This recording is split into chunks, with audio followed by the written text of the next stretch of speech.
Bonjour à tous, aujourd'hui je vais vous parler du sida, son évolution au quotidien dans la vie du patient et scientifiquement parlant. Le sida, le syndrome d'immunodéficience acquise. Les premiers cas ont été découverts aux États-Unis en 1981. Il est aussi appelé le VIH. 51% des personnes vivant avec le VIH, le sida, dans le monde sont des femmes. Les chiffres de cette IST révèlent l'inégalité de statut entre les femmes et les hommes. Ils témoignent du poids de la précarité des normes sociales et de l'absence des droits aggravés par la violence, dans la forte exposition au risque des femmes. L'évolution du VIH au quotidien dans la vie du patient.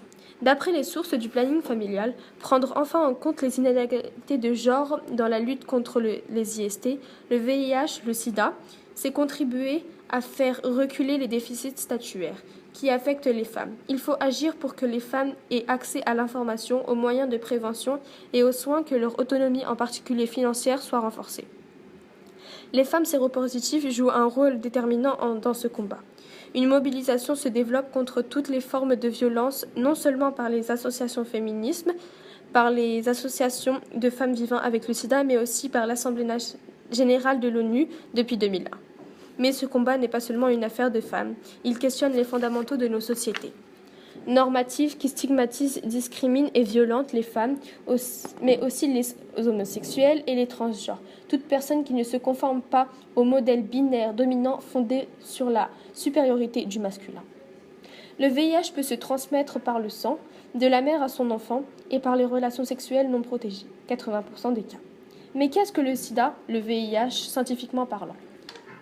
Le virus de l'immunodéficience humaine provoque une infection virale qui attaque le système immunitaire et l'empêche de fonctionner correctement. Une personne séropositive et porteuse du VIH, elle peut le transmettre même sans avoir de symptômes de maladie.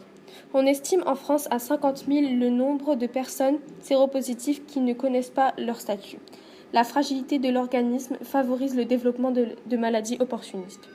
On dit qu'une personne est en face du syndrome d'immunodéficience acquise. La multiplication du virus est mieux contrôlée à l'intérieur du corps par les antirétroviraux.